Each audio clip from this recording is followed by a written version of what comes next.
Hello and welcome back to Hoi Noi TV, you ignorant sons of dirt bags. This is worldofballpythons.com. Really cool website and resource for anybody who owns a ball python or wants to breed them. And they have the coolest feature of all, the genetic wizard. Check this bad boy out. You put in your male genetics and your female genetics, and it calculates what different combos you can get and also the percentage possibility of getting those. We already saw my pairing of the pastel enchi female with the male banana, and that was really cool. Today, we are looking at my other clutch that I'm producing this season, which is, of course, the male banana once again, Harry Belafonte, to Stunner, who is, of course, my fanciest ball python. She is what you call a sherbert fly, or a super fly pinstripe. So that's super pastel, 2 doses of the pastel gene, fire, and a pinstripe. It's a mouthful, but that's what she is. So we'll type in under male, banana, and we'll type in under female, sherbert. They don't have sherbert on there, but we can do super pastel. Yeah, they have that one. Also, alternatively, I could have just written pastel twice. Super pastel fire. Nerd line, I'm sure. Oh no, they have just, let's do regular. Fire, super pastel, pinstripe. So we got 3 genes and another gene, and we're going to get some combos of the 2. And in a dream world, we would get a 4 gene animal that is both banana, fire, pinstripe, and super pastel. But just to be sure, let's check out the wizard. So, there's Harry Belafonte, my banana, and there's Stunner, my sherbert fly.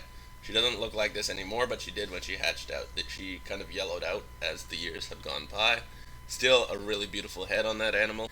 Again, we have a totally even split of 1 out of 8 chances, or 12.5% chances of hitting. We only have 5 eggs, so we kind of have to do some mental math there. But the possibilities include a plain old pastel, a banana pastel, a lemon blast, a firefly, a banana lemon blast, a fire pastel pinstripe, a banana fire pastel, and the big daddy, big dog, money shot banana dragonfly, which is a banana fire pastel pinstripe. So let's click on that one. If we make this, we're fucking laughing. Look at that thing. That is a ripper, as they say in the trade. Also want to click on banana fire pastel, see what that looks like. Pretty gorgeous. Also want to check out fire pastel pinstripe. Those are really cool. Banana lemon blast, that's a fun name. That looks a lot like mom, actually. In any case, we're going to be producing a lot of high yellow snakes, which instantly is a lot of fun. Firefly, a classic. Lemon blast, another classic basic morph. I think these are really cool. And banana pastel, which we've seen. And maybe my all-time favorite basic morph, the pastel. That's an interesting one. I think this is closer to the truth, generally. Alright, so with that, let's get into checking out the eggs. I'll meet you over in the real world in 1 millisecond. Here we go. Alright, you guys, very excited. This is my second and final clutch of 2020. My second clutch of ball pythons ever. We're on day 60 right now. I was away from day 55 to 59. I was expecting, oh wow, that's a fancy snake. Look at that perp. Hey, beautiful. Oh my goodness. We got 1 pip. Now normally the eggs start to collapse because the babies absorb all that yolk, right? But these look like they were just laid. They're still very plump. This one I'm worried about because it's actually gotten bigger. So we'll see what comes out of that. This, however, is a little angel. And look at those colors. Now I'm off to work, and we'll check again when I get back. Alright guys, I'm home from work. We got the one little pippy boy. Still nothing else. We're at day 60. These eggs have not deflated at all. Normally you see them absorb the last of the fluid in the egg and become quite crinkly, something more akin to this. And when I didn't see that yesterday, I was quite concerned because it's a little abnormal. However, this guy's pipping out just fine. Okay, so all these guys are looking pretty good. We're gonna cut these 3, and it won't hurt to take a little bit more of a peek in this guy and see what he is. This one, I think I am gonna leave it for a couple of days. I think there's a fully developed snake in there, but there's just so much fluid for it to be swimming around in that I can't get a good look through the egg. And we're gonna let it sit. But let's get into these other guys regardless. Woo. All right, so here's number 1. Look at that. Something fancy. Very reduced pattern, kind of a peachy, purpley orange. I just don't know. When we see the whole thing, we'll have an idea, but it could be banana sherbert fly. It could just be sherbert fly. They're very pale when they're first born. Anyway, next up, our sure thing. Woo, juicy.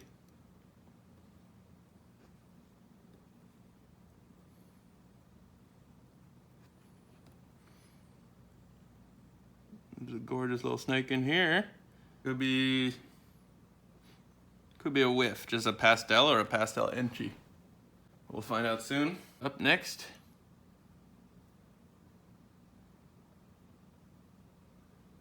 being very careful to just cut along the surface, the membrane, and not hurt the snake. Oh, look at that, guys. That looks like a pinstripe something, not a banana.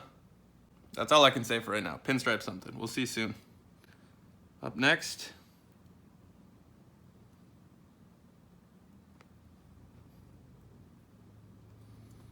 Ooh, hoo, hoo, hoo, big dog. Ooh, we got a banana. Let's let him sleep. You too. Everybody's sleeping. This big guy, what are we gonna do with him? Yeah, there's no harm in waiting, so we're gonna wait. That's what we're gonna do.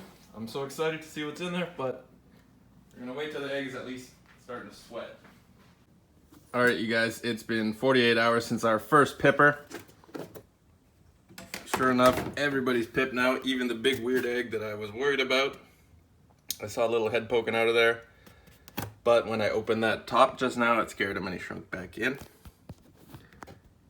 We've got some obvious pastel stuff, we've got some obvious banana stuff, and here we've got what I still think is gonna be the most phenomenal snake of the clutch. I widened this guy's slit just enough to see inside, and it looks like pastel something.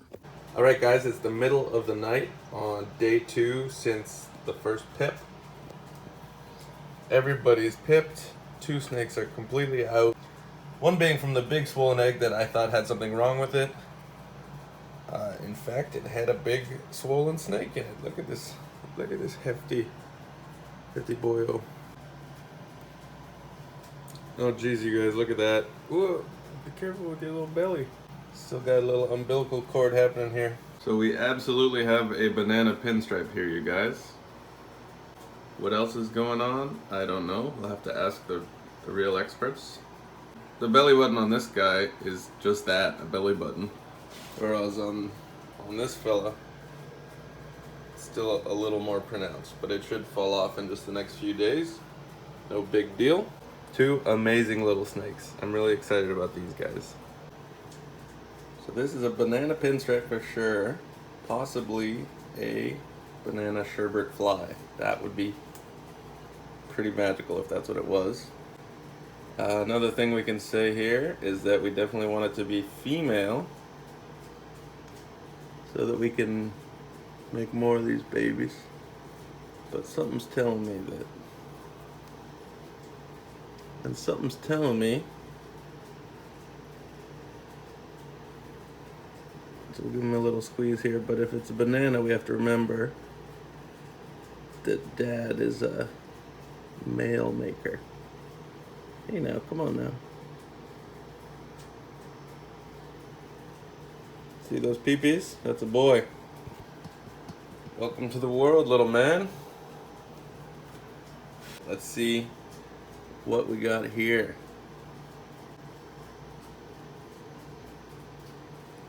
Well, there's lots of stuff popping out, but it's not anything that's a hemipene.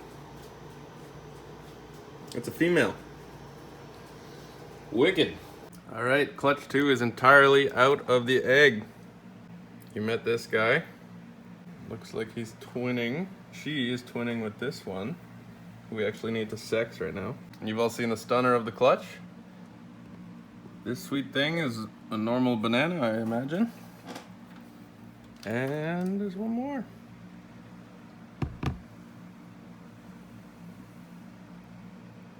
Okay, gang, so this is clutch number 2 with everybody out of the egg for about 5 days now. Life kind of got in the way and I didn't get to filming these guys. And now they're actually going into blue, which means they're gonna shed their skin, which is something they do the first week or so after they hatch. And usually after they have that shed, that's when they're ready for their first meal. In any case, now that we have everybody in front of us and I've done a little bit of research, I want to give my final thoughts on what these are and ask you for your opinions. Check these beautiful babies out. This is, in my mind, and according to what I've found on Google, a pair, a male and female brother-sister pair of pastel fire. However, they have this beautiful orange on their sides that I don't see in the other pastel fire hatchlings I find on Google Images. So maybe there's something else going on. Maybe there's something else in the mix that we didn't actually know about. If you have any thoughts on these guys, please let me know in a comment below. Are these just pastel fires or is there something more going on? Next up, we've got this beauty. And my feeling is that it is a pastel fire pinstripe. We know that because it does have that melanin, that dark pigmentation, that it's not a banana, even though it is quite yellow. It also doesn't have black eyes, so we know it's not a banana. But obviously from the patterning you can tell it's a pinstripe. And because it has this dark speckling and this orange, I think it's also a fire. So I'm saying pastel fire pinstripe for now, but please, if you have any thoughts on this, or you're sure of yourself about it being something different, or even if you can just confirm them more for me, please let me know. That would be much appreciated. Next up, we have this guy who's a banana, obviously, and the purple part of the coloration is more faded than the other bananas that I've hatched from the other clutch. I think this is a banana pastel. What do you think? Let me know in the comments below. Last but not least, we have the prize of the clutch. Banana, pinstripe, pastel, enchi. I don't know if the fire is in there. Obviously banana, obviously a pinstripe. The reduction in the pinstripe pattern compared to how many stripes you see on this guy tells me that this is enchi. And I think pastel is happening as well. But this one is the one I'm most unsure about, and I would really like some help figuring out just what it is. So please get at me with any ideas if you know your stuff, or if you think I'm right, let me know that too. So that's it for clutch 002, my second ever clutch of ball python eggs and snake eggs in general. This has been a long process and it's been an absolute blast, but it's not over yet. We gotta get these guys established. We gotta get them housed individually, we got to get them fed, and we got to get them eating frozen thawed rodents. Some of them I'm going to be keeping for myself, raising up to be future breeders and my pets. But obviously I don't want to keep them all, and some of them will be going to new good homes. This whole thing has been really fulfilling and exciting the whole way through, and I see myself doing it every year, probably for the rest of my life. Okay guys, there you have it. That's it for this episode of Hoi Noi TV. Thank you so much for following along through this whole process of hatching out these snakes.